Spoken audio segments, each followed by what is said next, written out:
O breve início de Elbaf já deu duas fortes evidências de que Eustace Kid está vivo. E a última, no capítulo 1131, surge como uma verdadeira esperança para o retorno do personagem. O tão subestimado Supernova, humilhado por Figarland Shanks, terá sua vingança final contra o Imperador e contra o mundo inteiro que tanto cuspiu em sua cara. Sempre que esse homem parece que está no caminho certo, vai aparecer uma muralha em sua frente para enfrentá-lo. Primeiro com Kaido e agora com Shanks. O herdeiro de Roger estraçalha não somente sua tripulação, mas seus sonhos e sua força de vontade. O que é um rei sem sonhos? O que vale um soberano sem ambição? O que se fazer numa situação como essa? Bom, é aquele velho ditado: se não pode vencê-lo, junte-se a... Não. Se não pode vencê-lo, se alie a outros.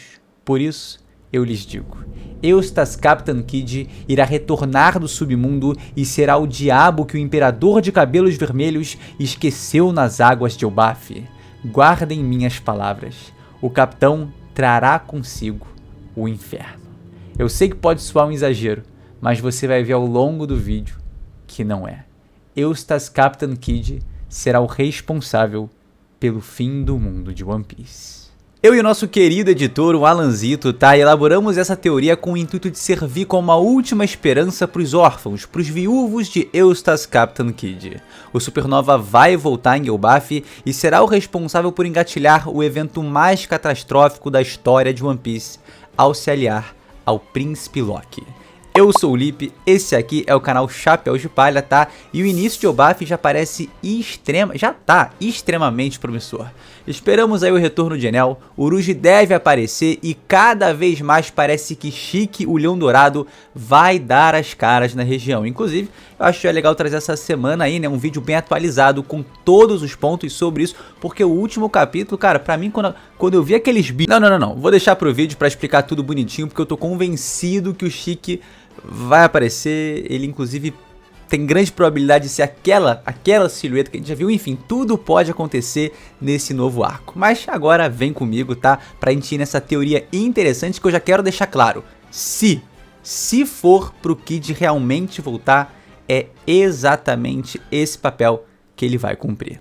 No capítulo 1079 temos o primeiro ataque nomeado de Shanks, onde Kid leva o One Hit KO mais impactante de toda essa obra. O Supernova foi extremamente emocionado, precipitado por achar que solaria o Ruivo. Parece que ele não aprendeu que para derrubar um Yonkou é praticamente necessária uma força-tarefa, é realmente preciso uma união. Mas se não aprendeu isso em um ano, talvez aprenda agora. O Oda já mencionou em 2017 que em seus planos iniciais o Kid teria um papel ainda maior que o do LoL na história. Pelo tamanho e influência do Cirurgião da Morte, é muito improvável que ele seja superado pelo usuário da Fruta do Magnetismo. Mas será que o Oda vai limitar o papel do Kid a tudo que já vimos? Será que ele não está trabalhando nas sombras seus planos iniciais para o Supernova? O que eu acho curioso é o seguinte: eu tava certo da morte do Kid e que seu papel na obra se limitaria ao que foi, mas nos últimos 2 capítulos tivemos 2 informações em sequência que me deixaram meio... Peraí, cara. O primeiro ponto que vale a gente ter em mente é o seguinte: pra alguém morrer realmente em One Piece é aquela coisa, né? Mas eu quero me atentar aos 2 possíveis prenúncios pra volta do Kid. No capítulo 1130 temos uma fala curiosa do Jinbe. Eu já usei minha rede de informações de tubarões, mas eles não encontraram nada. Mas, peraí, não encontraram nada? Os tubarões foram enviados para procurar uma tripulação perdida e um navio afundado nos arredores de Elbaf, mas eles não encontraram nada. Poucos dias atrás, um homem de 3 bilhões de berries teve sua tripulação afundada nesses mares. E se seus corpos tivessem permanecido pela região, os tubarões não deveriam tê-los achado? Essa percepção parece uma primeira faísca de esperança de que esse homem escapou da morte. E essa não é a primeira vez. Kid tem fama de dibrar o ceifador, né? Seja enfrentando o Kaido e ficando à beira da morte, como diz o próprio Hawkins, ou no combate contra Big Mom, que pelo amor de Deus o coitado teve que ser, mano, um tanque de guerra pro Law seguir com o plano e aí conseguirem sair vitoriosos. Mas foi a fala do Loki no capítulo 1131 que me fez ter aquela sensação de... eu tava achando a volta do Kid muito difícil, até absurda, mas isso que tá acontecendo, o que tá sendo falado, não tá sendo específico demais pra não indicar nada? Nos é revelado que onde o pessoal tava com o Road e companhia é conhecido como Submundo, que é onde os presos ficam. Mas até aí tudo bem. O que me pegou demais foi a fala do Loki. Os humanos que vivem aqui compraram briga contra o Elbaf. E o único personagem que a gente conhece que fez isso foi exatamente o Kid. Mas a fala continua. É como se esses humanos fossem mortos-vivos. Isso não casa bem com o cenário do Supernova, e como sua volta seria na verdade a de um morto que tá vivo. Então é possível que após a destruição do Vitória Punk e de sua tripulação, os próprios gigantes de Elbaf tenham resgatado o Kid e seu bando para colocá-los no local onde as pessoas que compram briga contra Elbaf são jogadas, a prisão conhecida como o Submundo da região. Esses dois detalhes fortalecem a ideia de que a participação do Supernova em One Piece ainda não chegou ao fim. Mas e aí? O que diabos o personagem vai fazer no arco de Elbaf? Agora que a gente lança a bomba. Eustace Captain Kidd será o homem responsável por libertar o príncipe amaldiçoado de suas correntes, e o gatilho para começar o Ragnarok. Ousadia e alegria, mas vamos com calma, tá? Para entender melhor essa ideia. Estamos na saga final de One Piece e desde Egghead, nosso menino Eiichiro Oda vem explorando inúmeros núcleos ao mesmo tempo. Seja Garp em Ratinosso, Bug entrando na corrida pro One Piece, Sabo vendo em Musama vivia ao lado de Morgans, ou Garlin ganhando uma promoção lá naquele emprego humilde dele. Egghead serviu para colocar as peças em seus devidos lugares, mas uma das poucas peças que não se encaixou muito ainda foi o próprio Kid, que parece que encontrou seu fim nesse arco. Só que o Oda pode estar sutilmente, tirando o Shanks do tabuleiro de Elbaf e colocando o Kid lá. Basicamente, tirou um ruivo sem braço para colocar o outro. Muita gente fala que o propósito do Kid dentro da série era ser somente um Luffy falhado, Porque o Capitão Supernova tem semelhanças fortes com o garoto do chapéu de palha. Uma criança sonhadora, dois idiotas correndo atrás de um tesouro que nem ao menos eles sabem o que é, malucos que invadem o território da Big Mom e saem dando risada por terem dado o bote na velha. Ambos têm uma vontade e ambição inquebrável gigantescas, verdadeiros conquistadores. Os dois têm uma ligação extremamente poderosa de lealdade com seus braços direitos, e é bem notável então, que os dois supernovas são semelhantes em vários aspectos, como uma espécie de yin e yang, um mais puxado para o bem e o outro mais puxado para o mal. Vale a menção de algo interessante envolvendo esses dois. No capítulo 1053, na última noite do país de Wano, após o mundo mudar da noite para o dia com a queda de Kaido e Big Mom, temos um espetáculo em seus últimos quadros. Kid revoltado querendo dar um murro na cara do Luffy por ele ter virado um Yonkou e ele não. Luffy, do jeitinho dele, puxa seu companheiro de guerra para dar um abraço em comemoração à nova era dentro do país dos samurais. E aí temos esse painel. Luffy e Kid unidos com a frase: bebam juntos até o amanhecer. Luffy é a mais nova figura heróica do país de Wano, aquele que trará o amanhecer para esse mundo. O Oda podia ter escolhido tantos personagens, mas optou por Kid para encerrar a grande comemoração do país ao lado de Luffy, ainda por cima em um quadro tão simbólico. Será que o autor quer indicar que o Kid também vai ter um papel no amanhecer, que virá através do Ragnarok? Visto que esse evento mitológico termina com o nascimento de um novo mundo fértil, faz sentido que o amanhecer de One Piece venha na sequência dessa catástrofe. Será que o destino ainda tem planos para uma das figuras centrais da pior geração, sem se afundar nas profundezas do mar, rumo à morte? Já que citamos Wano, Charlotte Lillian foi um dos colossos que foram derrubados na guerra. E o interessante entra aí. Vocês lembram do que aconteceu em Elbaf há mais de 60 anos, né? Pois é, a maior destruição da história moderna do país causada pelas mãos de uma simples criança. Lillian se tornou a figura mais odiada do país desde então, um verdadeiro demônio aos olhos da sociedade dos gigantes. E quem foi o responsável pela suposta morte dessa mulher? Se a notícia chegou a Elbaf da maneira que foi espalhada ao mundo, é possível que os gigantes tenham poupado a vida de Eustas Kid, até mesmo como forma de gratidão por ter derrotado a maior inimiga dessa nação. Os gigantes naquela região podem ter salvo a vida do Supernova, tirado toda a sua tripulação do fundo do mar, quiçá até os destroços do Vitória Punk, né? E jogado esses mortos-vivos na prisão do submundo de Elbaf. Isso explicaria porque no capítulo 130, Jinbe fala que não havia nada submergido no litoral do país.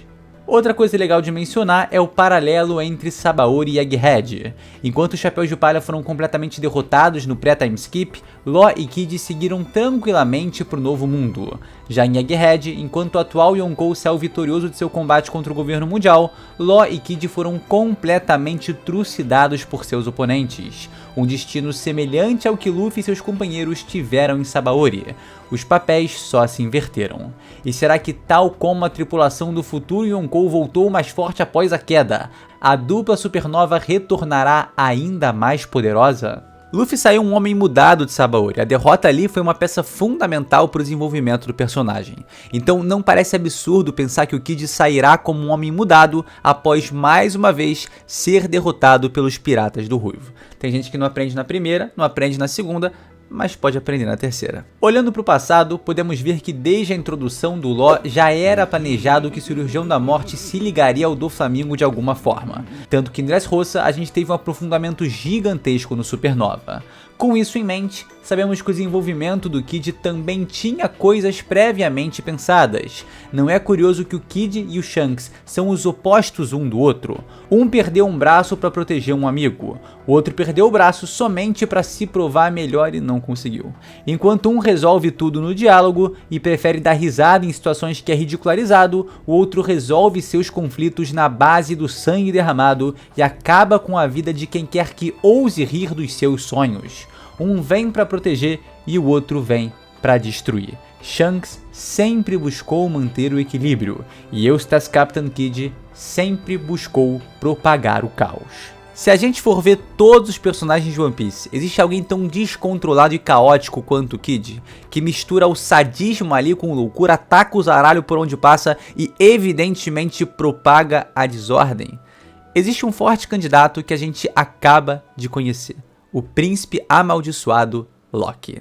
No capítulo 1030, vemos que Loki está acorrentado como um animal. O ponto aqui não é falar que ele tenha a fruta ou não do Fenrir, mas sim que sua introdução e o que ele representa dentro da história de One Piece tem certa inspiração no lobo lendário. Na mitologia, Fenrir é a representação do mal, da destruição e do caos. Por isso, ele foi preso pelas correntes Gleipnir, uma ideia do deus Tyr de criar uma amarra especial para ele, que seria forte o suficiente para prender o lobo. Fenrir ficará preso por essas correntes até conseguir se libertar no início do Ragnarok e causar o verdadeiro caos no mundo. Como a gente consegue ligar isso com One Piece? Primeiro, a introdução de Loki já mostra que ele é um maluco que almeja o fim do mundo, por isso prenderam o cara. Ele promete causar o caos assim que se libertar das amarras, exatamente como Fenrir. E que figura poderia representar Tyr, o idealizador de prender o Fenrir dentro do universo de One Piece? O deus da guerra nórdico é provavelmente uma das inspirações de Shanks. Além de ambos terem apenas um braço, eles são conhecidos por sempre tentar manter a ordem. Assim como Tyr foi o principal responsável por prender Fenrir, é muito provável que Shanks tenha sido o principal responsável por prender Loki. Isso explicaria perfeitamente a razão do Ruivo ser tão querido na região, porque ajudou a pacificar o país da insanidade do príncipe amaldiçoado. Essa ideia fica ainda mais forte, considerando que o Loki aparentemente tem rancor e ódio do Shanks. Também sabemos que o Ruivo virou Yonkou 6 anos atrás, e o príncipe foi preso na Árvore Adão nesse mesmo tempo. Então é difícil imaginar que após a queda de Loki pelas mãos dos guerreiros de Elbaf e principalmente Shanks, o Ruivo foi considerado um Yonkou. Tendo derrotado uma figura tão insana como esse gigante e se tornando um aliado da nação mais poderosa do mundo, faz muito sentido que ele tenha ascendido a esse patamar devido a esse evento. Mas a questão é a seguinte: Fenrir se solta, o universo entra no Ragnarok e amanhece como um novo mundo fértil. E pra mim, tá, e eu acho que pra você também, não resta dúvida de que Loki com toda certeza vai ser libertado de suas amarras e o Ragnarok vai começar. O que primeiramente vai parecer algo horrível pro mundo, mas na verdade vai ser o fundamento ali para acontecer o amanhecer e tal, final dos anos de trevas, e aí a luz nascendo novamente, o sol brilhando no céu, coisa linda, um recomeço maravilhoso aí tirou da gente. E dentro do mundo de One Piece existe apenas um único homem que tem tanto ódio contra o Shanks como Loki. O que eu quero dizer é que faz muito sentido que caso Eustace Captain Kidd retorne, ele seja o homem responsável por libertar Loki de suas amarras e servir como gatilho para a explosão do Ragnarok. E a união entre os dois não precisa nem ser algo baseado em honra ou lealdade, pode ser simplesmente uma negociação, um acordo. O Loki ofereceu um acordo pro Luffy: pegue as chaves que estão na vila acima e me liberte. Então eu destruirei qualquer tripulação pirata que deseje. Pelo tamanho da raiva de Kidd, diferente da admiração de Luffy, provavelmente ele aceitaria essa proposta.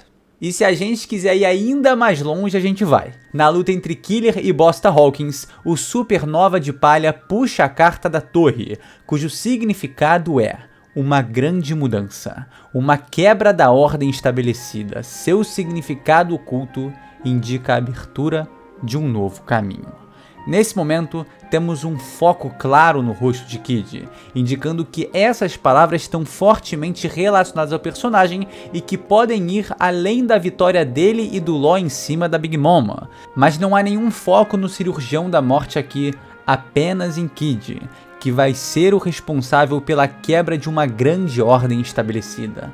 O simbolismo de que esse homem vai ser o responsável pela quebra de algo gigante, talvez um sistema, algo muito maior que um Yonkou. Outra coisa interessante é que o Kidd nesse quadro faz a mesma cara de louco do Loki, e seu olho tapado é o mesmo do olho destacado do Príncipe Amaldiçoado no 1130. Olha aí na tela, um do lado do outro. Falei que dava pra ir um pouco mais longe, mas agora vamos entrar na reta final do vídeo e partir para sua conclusão. Mesmo sabendo que libertar o Loki pode causar o fim do mundo, Eustace Kidd o fará. Ele é o típico pirata que não se importa com consequências envolvendo os outros ao seu redor. Se for para alcançar o seu objetivo, ele vai soltar até mesmo o diabo na terra e se tornar um igual. O ódio, a raiva e o caos farão com que uma aliança de 5,6 bilhões de berries, o que a gente estima que seja a recompensa final do Luffy, seja montada. A ordem e o equilíbrio que Shanks manteve até o momento será destruído, quebrado, causando a maior mudança que esse mundo já viu. Kidd vai provar de uma vez por todas como ele e Shanks são completamente o oposto um do outro. Como eu disse antes, enquanto um protege, o outro destrói. Enquanto um mantém o equilíbrio, o outro propaga o caos. Renascendo das cinzas de uma derrota humilhante, Eustace Kidd se tornará o demônio que o Ruivo esqueceu nas margens de Elbaf. Daquele que um dia foi derrubado e quase encontrou a morte, para aquele que irá trazer o tão aguardado Ragnarok. Esse é Eustace Captain Kidd, o causador do fim. Não foi uma criança que causou a maior destruição da era moderna de Elbaf, né? Uma pequena criancinha ali, a Big Mom. Por que não agora o Kidd? Ai, que piada. Galera, esse foi o vídeo, tá? Agradeço demais a vocês, especialmente também ao nosso querido Alanzito, que fez um trabalho fenomenal aqui. Eu sei que a edição desse vídeo vai estar simplesmente incrível, beleza? Então, ó, não esquece de deixar aquele like, se inscrever no canal. E é isso. Mano, simplesmente Eustace Kidd ainda tem a chance de retornar agora em Elbaf. E se não agora, cara, nunca mais. Chico Leão Dourado, Uruji, Enel, Kidd, esse arco promete muito com o Príncipe Loki, a chegada do Shanks lá no final. Meu irmão, simplesmente Elbaf, o arco que a gente mais aguardou desde sempre em One Piece. Tá começando, tá sensacional e vai se tornar ainda melhor.